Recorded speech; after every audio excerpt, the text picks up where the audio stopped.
Ya, Assalamualaikum warahmatullahi wabarakatuh. Perkenalkan, nama saya Firman Ramadan Utama, NIM G002428 dari kelompok B1. Di sini saya akan membahas mengenai kasus. Oke, yang pertama, Alif bersaya flexing ke circle tongkrongannya gara-gara perutnya mirip roti sobek pas mereka nongkrong. Teman-temannya ngerasa insecure bertanya ke Alif bagaimana cara biar bisa six pack maksimal. Alif sebagai gym bro yang profesional mulai penjelasan tentang anatomi otot yang bikin perut jadi kotak-kotak. Jelaskan tentang pembagian lapisan-lapisan dinding abdomen anterior dan posterior. Oke, jadi untuk pembagian lapisannya,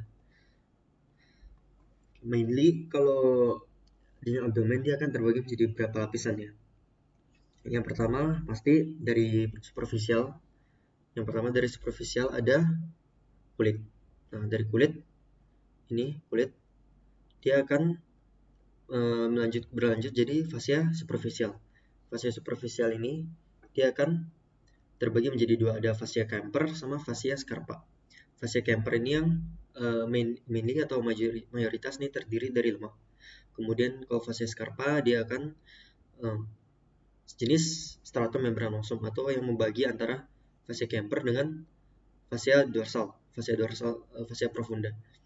Fascia profunda ini dibagi menjadi tiga, ada yang superficial, kemudian ada media, lamina mediae, kemudian ada lamina profunda lagi. Nah, dari fascia Scarpa dia akan terhubung dengan musculus externus abdominis, obliquus externus abdominis, dan dibagi oleh fascia profunda lamina superficial. Kemudian ada dilanjutkan jadi fascia profunda lamina media. Ini ada otot yang namanya musculus obliquus internus abdominis. Nah, musculus obliquus internus abdominis dia akan terbagi dengan musculus transversus abdominis oleh fascia profunda lamina profunda. Kemudian ada lamina transversalis dan fascia transversalis dan fascia extraperitoneal, dan akhirnya peritoneum parietal. Nah, ini untuk lapisan dinding abdomen. Nah, kemudian untuk yang jelaskan sistem otot yang ada di abdomen. Nah, sistem otot abdomen ini dia dibagi menjadi dua jenis. Ada yang flat muscle sama ada yang vertical muscle. Nah, kalau yang flat muscle dia akan dibagi menjadi tiga, ada musculus obliquus externus abdominis. Dia serabut ototnya terlihat seperti huruf V, jadi dari superolateral. Kemudian kalau diseksi lagi ada musculus obliquus internus. Ini musculus obliquus internus abdominis, dia serabut ototnya terlihat seperti huruf A dari inferior medial.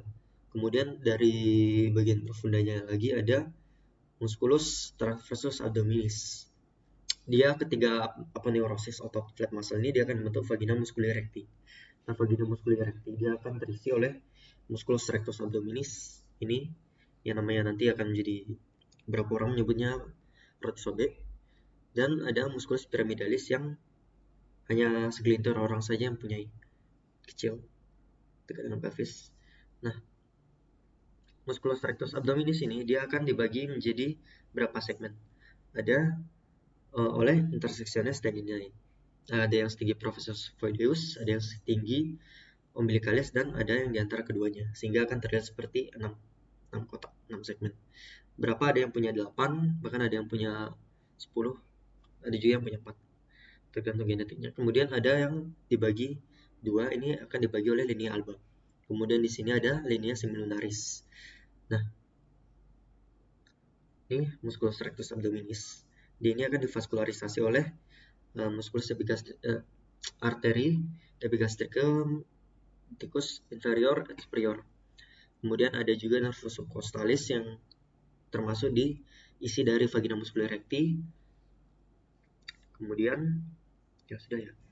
Lalu ada kalau bagian posterior, dia ini ada yang pertama dari lapisan pertama ini ada latissimus dorsi, ini yang termasuk otot terbesar atau terlebar, musculus latissimus dorsi atau orang sebut otot sayap. Kemudian ini ada terlihat musculus serratus posterior inferior, lalu ada musculus longissimus thoracis, ya musculus longissimus thoracis, dan ada nanti musculus multifidus. Musculus yang ini spinalis thoracis ya. Nih, ini musculus multifidus. Nah, tapi kalau di anterolateralnya seperti yang saya sebut tadi, ini ada yang musculus obliquus internus, externus, abdominis, kemudian ada musculus transversus abdominis, dan ada vagina musculi recti. Ini anterolateral nih, kayak otot yang terlihat dari lateralnya. Oke, kemudian ada jelaskan struktur penggantung yang menjaga organ pencernaan pada posisinya. Oke, pada penggantung ini ada yang namanya mesentery. Nah, mesentery ini akan merupakan lanjutan dari peritoneum parietal dengan visceral. Nah, untuk mesentery ini dia akan menjaga posisi organ supaya akan tetap terlekat atau akan terikat pada dinding posterior dari tubuh kita. Nah, namanya sendiri akan mengikuti dari nama organ yang diikat. Misal kalau dari intestinum tenuum, dia akan namanya menjadi mesenterium. Kalau dari kolon akan mesokolon. Sedangkan kalau dari appendix ini tidak kelihatan, ini akan menjadi mesoappendix. Nah, kemudian ada yang namanya omentum. Omentum ini seperti lapisan lemak yang akan terbagi menjadi beberapa ligamen. Nah, misal kalau dari sini, curvatura mayor dari gaster, ini dia akan berlanjut menutupi intestinum tenuum, menutupi intestinum crassum, menjadi omentum maius. Nah, omentum maiusnya ini sendiri akan terbagi menjadi 4 ligamen. Ada dari gaster ada gastrocolica, kemudian ada gastropharynxa atau dari gaster ke diafragma, kemudian ada gastrocolica, kemudian ada dan gastrolienalis bisa, atau dari gaster ke lien, gastrosplenalis ya bisa. Kemudian ada omentum minus. Omentum minus ini merupakan perhubungan antara dari gaster ke hepar. Jadi nanti hepar ini akan menjadi hepatoduodenal, ligamentum hepatoduodenal, kemudian ada gastrohepatika. Nah, oke, sudah ya. Untuk laporan pertama sudah. Oke, dilanjutkan dengan laporan kedua. Randy adalah seorang mahasiswa yang sangat gemar menghadiri acara makan bersama, terutama di restoran dengan konsep all you can eat. Namun pada suatu kesempatan, Randy merasa tidak nyaman karena cepat merasa kenyang padahal baru saja memulai makanannya. Hal ini membuatnya khawatir ada yang tidak normal dalam sistem pencernaannya. Sebagai teman yang baik, jelaskan ke Randy tentang tractus digestivus superior, mulai dari mulut sampai lambung, serta bagaimana kompensasi sphincter dan gerakan pencernaan saat dia lagi makan rakus di all you can eat. Oke, jadi untuk tractus digestivus superior, dia ini kan pertama dimulai dari cavum oris. Nah, cavum oris ini dari mulut dia akan dibagi menjadi dua, ada vestibulum oris serta cavum oris propria. Nah, awalannya ketika makanan masuk, dia akan masuk melalui cavum, melalui vestibulum nasi, melalui gigi kan ya. Nah, dia akan masuk ke dalam faring, masuk ke esofagus, kemudian akan berakhir di lambung. Oke, singkat aja, dari esofagus ini dia akan dibagi menjadi tiga.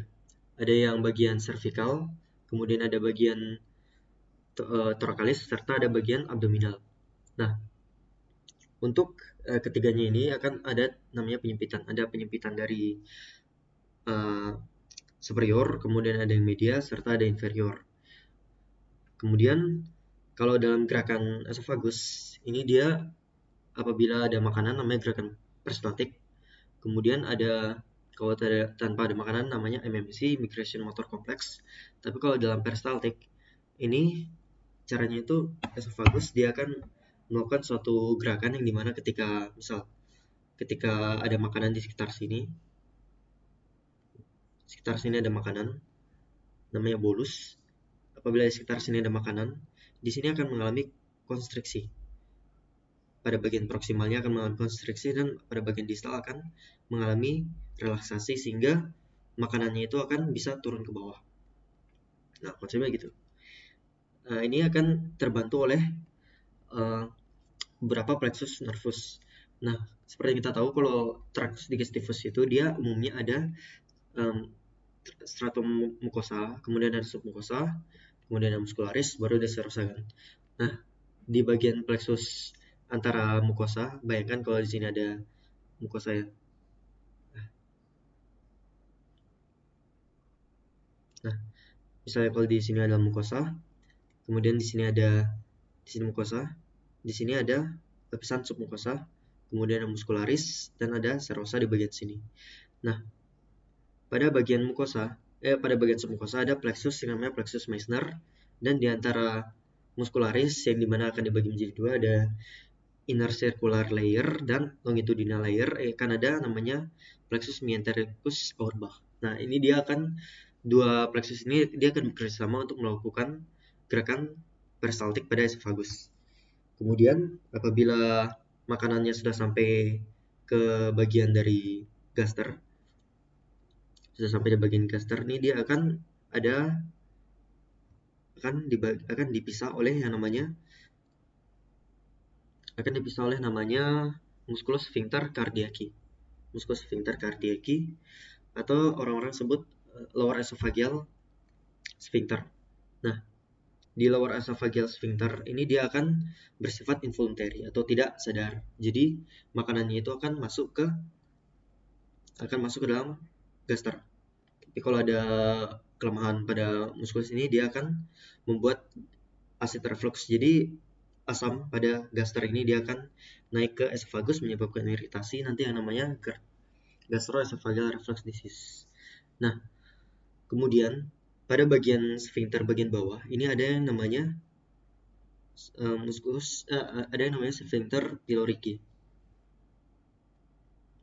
sphincter pyloris.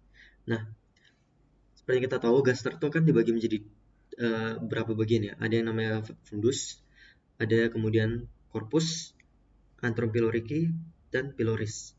Nah, ketika tubuh kita ini mendeteksi adanya makanan dengan cara melihat atau mencium atau merasakan ada makanan itu sendiri, ini tubuh itu akan mengkompensasi dengan cara menginervasi serabut efferent dari nervus vagus atau nervus 10 ini akan membuat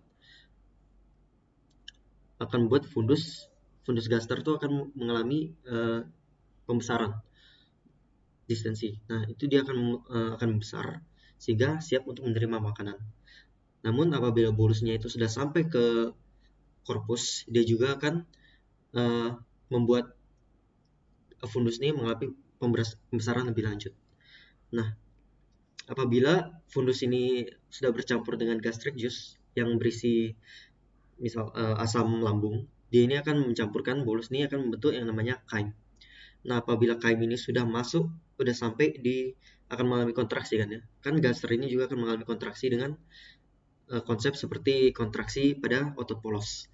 Dia itu akan diaktifkan atau melakukan kontraksi dengan namanya pacemaker cell. Pacemaker cell itu ada di sekitaran epithelial cell. Ini yang namanya interstitial cell of Cahal. Nah, apabila interstitial cell of Cahal ini akan mengaktifkan kontraksi dengan cara melepaskan potensial aksi, dia ini akan membuat gaster ini mengalami gerakan kontraksi. Nah, gerakan kontraksinya kayak dari sini akan mengalami kontraksi, di sini akan mengalami kontraksi, sampai ke bagian pylorus ini dia akan mengalami kontraksi. Nah, tapi di paling besar kontraksinya itu ada di sekitaran pylorus. Nah, pylorus ini dia hanya bisa dilewati oleh chyme yang berukuran kurang dari 2 mm. Nah, jadi ketika pylorus ini dia akan milih-milih makanan atau milih makanan yang lebih kecil, makanan yang besar itu dia akan terlempar kembali ke bagian antrum pylorus untuk kemudian bercampur lagi dengan makanan yang akan datang ketika mengalami fase gastrik. Nah, apabila di sini makanannya itu sudah kalimatnya itu kayak sudah gastric phase ini sudah mengalami kepenuhan, apabila yang namanya tadi Randy dia mengalami makanan yang lebih banyak, dia ini akan membuat ada sel yang ada sekitar duodenum ini untuk melepaskan beberapa hormon. Ada hormon kolesistokinin, kemudian ada hormon gastrin, ada hormon motilen atau ada juga hormon gastric inhibitory polypeptide.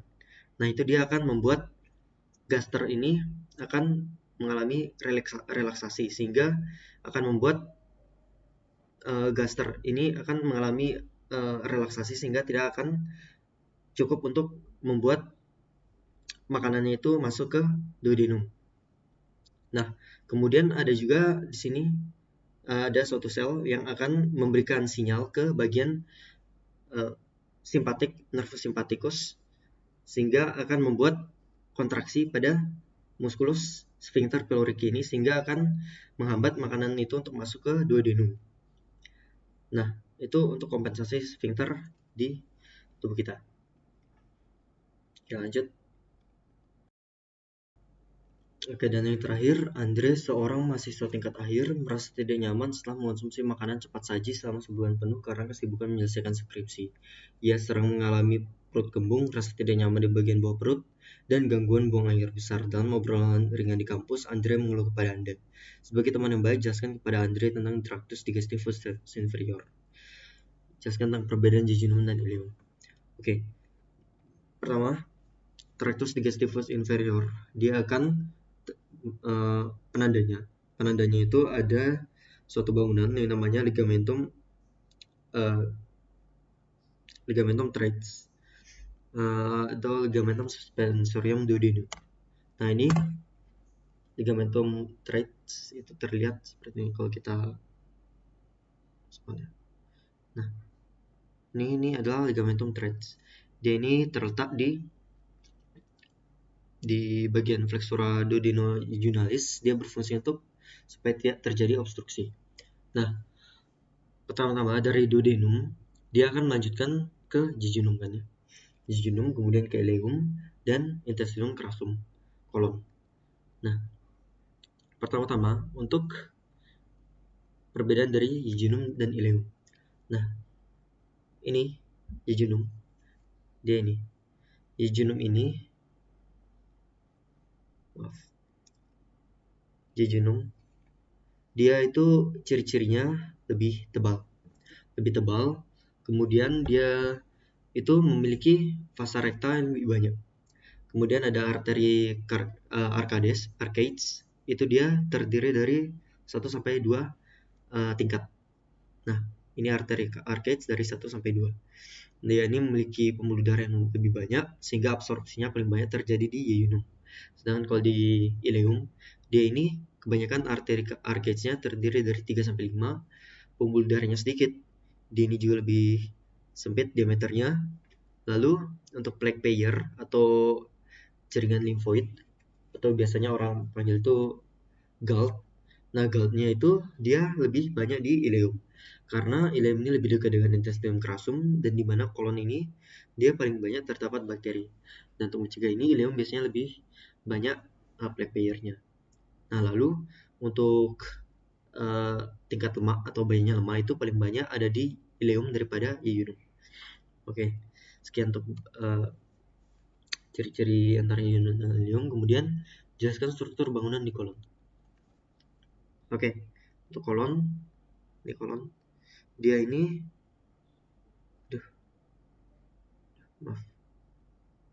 Nah, kolon dia ini dibagi menjadi berapa tingkat? Ada dari ileum. Dari ileum ini dia akan terhubung ke kolon yang namanya caecum. Nah, kemudian dia akan berlanjut ke kolon ascendens, kolon transversum, kemudian naik kolon descendens, kemudian akan jadi kolon sigmoideum. Kolon sigmoideum ini, sigmoideum kolon, kemudian rectum dan berakhir di canalis. Nah, untuk kolonnya sendiri, kolon ini dia akan, kalau dari histologis, dia akan terbagi menjadi 2 stratum muscularis. Ada stratum muscularis longitudinal dan stratum muscularis circular. Nah, kalau longitudinal dia akan menjadi Taenia coli. Taenia coli ini seperti ini. dia akan membantu dalam proses kontraksi. Nih, agak kecil dia akan terlihat seperti garis yang akan membantu untuk kontraksi dari kolon. Nah, untuk Taenia coli sendiri, dia ini terbagi menjadi 3, ada Taenia libera, kemudian Taenia omenthalis, dia akan berlekat dengan Momentum maius, kemudian ada Taenia mesocolon. Nah, kemudian untuk bentuk dari inner dari kolonnya sendiri ada plica semilunaris. Dia ini merupakan stratum sirkular yang mengarah ke dalam, plica semilunaris. Lalu ada appendices epiploica. Ini merupakan lanjutan dari peritoneum visceral. Appendices epiploica. Nah, lalu untuk ini ada yang namanya ostium ileocecal. Nah, ostium ileocecal ini merupakan lubang yang dimana dia akan menutup sehingga lumen atau makanan yang sudah atau sejenis feses yang sudah menjadi feses itu tidak masuk lagi ke lumen dari usus halus untuk ileum. Nah, untuk ostium ileocecalnya terbentuk dari plica ileocecal yang terbagi menjadi 2, ada yang labium superior dan labium inferior. Dia akan terbentuk sudut yang namanya frenulum dan akan terdiri dari otot yang disebut sebagai valvula ileocecal. Nah, itu akan membuat makanan itu tidak kembali lagi ke ileum. Ya, sebenarnya gitu. Kemudian untuk struktur dari kolon sekian. Kemudian ada jelaskan struktur anatomi yang berhubungan dengan pengeluaran feses. Nah, seperti yang tadi ya kita tahu ya, untuk kolon itu kan berfungsi untuk absorpsi dari kebanyakan air, sehingga akan membuat feses itu akan punya strukturnya tersendiri, sehingga akan membuat feses itu bisa keluar, mudah dikeluarkan. Kemudian kan feses itu dia akan naik melalui kolon ascendant, kemudian mengalami absorpsi. Di sini ada suatu sudut yang namanya flexura colica dextra atau flexura hepatica. Ini setinggi vertebra lumbalis yang kedua. Kemudian ada flexura splenica. Ini sebut namanya kayak gini karena ada dekat dengan hepar, kemudian ada dekat dengan lien. Nah, dia ini akan turun, fesesnya akan turun, kemudian akan menumpuk di sigmoidium. Apabila sudah waktunya untuk keluar, dia akan menuju ke rektum dan akan berakhir menjadi kanalis analis. Akan berakhir melalui kanalis analis. Nah, untuk otot-otot dari anal sendiri yang akan mempermudah untuk pengeluaran dari fesesnya sendiri, ada yang secara atau otot polos atau involuntary atau tidak sadar, ada yang musculus sphincter ani internus. Kemudian ada musculus corrugator ani di sini, musculus corrugator ani. Kemudian untuk otot skelet atau nanti akan ototnya itu bisa voluntary atau secara sadar. Jadi apabila waktunya untuk mengeluarkan feses sudah tepat, dia bisa berelaksasi.